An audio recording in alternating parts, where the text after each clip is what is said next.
तो क्या आरजेडी या फिर इंडिया गठबंधन में जाएंगे चिराग पासवान के चाचा पशुपति पारस?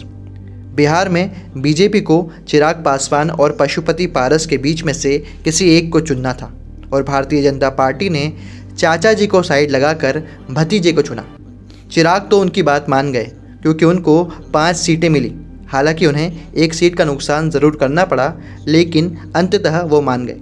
लेकिन केंद्र सरकार में मंत्री रहे चिराग पासवान के चाचा जी पशुपति पारस को बीजेपी ने बाय बाय कर दिया और उन्हें एक भी सीट नहीं दी। इससे नाराज़ होकर पशुपति पारस ने केंद्रीय मंत्री पद से इस्तीफा दे दिया।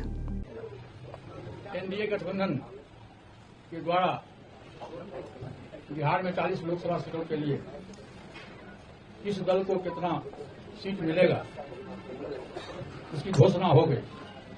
मैंने आज से 5-6 दिन पहले प्रेस वार्ता में मैंने कहा था कि हम तब तक इंतजार करेंगे जब तक एनडीए का विधिवत घोषणा नहीं होता।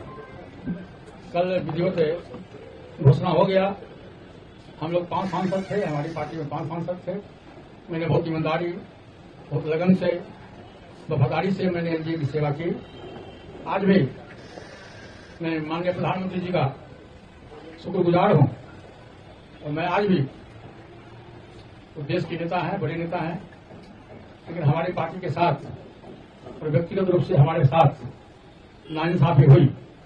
इसलिए मैं भारत सरकार के कैबिनेट मंत्री से मैं त्याग कर देता हूँ। अब सवाल है कि क्या पशुपति महागठबंधन या आरजेडी के साथ मिल सकते हैं? सूत्रों की माने तो भारतीय जनता पार्टी को ग्राउंड की खबर थी कि पशुपति के पास चाहे 5 सांसद ज़रूर हो, लेकिन आने वाले चुनाव में जनता पशुपति पारस की जगह चिराग पासवान के साथ जा सकती है।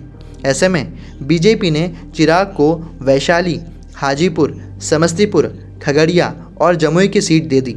आपको बता दें कि हाजीपुर चिराग के पिता पूर्व केंद्रीय मंत्री और कद्दावर नेता रहे रामविलास पासवान की सीट है, जिनके बाद पशुपति पारस वहां से सांसद चुने गए और जमुई से खुद चिराग सांसद हैं।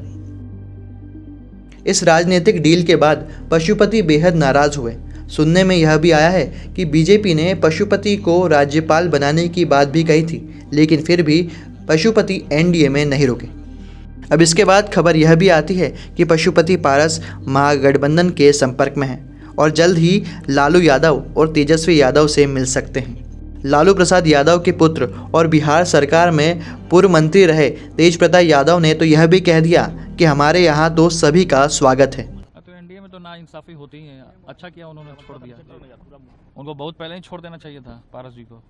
अब अच्छा किया उन्होंने छोड़ दिया, तो बहुत अच्छा डिसीजन है। आप लोग की तरफ आएंगे तो सर वेलकम करेंगे? एकदम वेलकम करेंगे हम तो सबसे पहले वेलकम करेंगे उनका। इसका पॉजिटिव असर होगा इंडिया में? पॉजिटिव असर होगा अगर आएंगे? पॉजिटिव असर हो रहा है क्योंकि भाजपा खत्म है 25 में।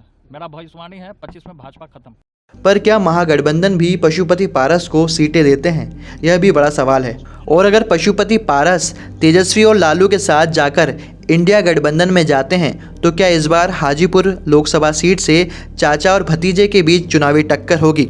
देखना आगे है। आपकी इस वीडियो पर क्या राय है, कमेंट करके ज़रूर बताएं और बने रहिए शब्द.com के साथ। धन्यवाद।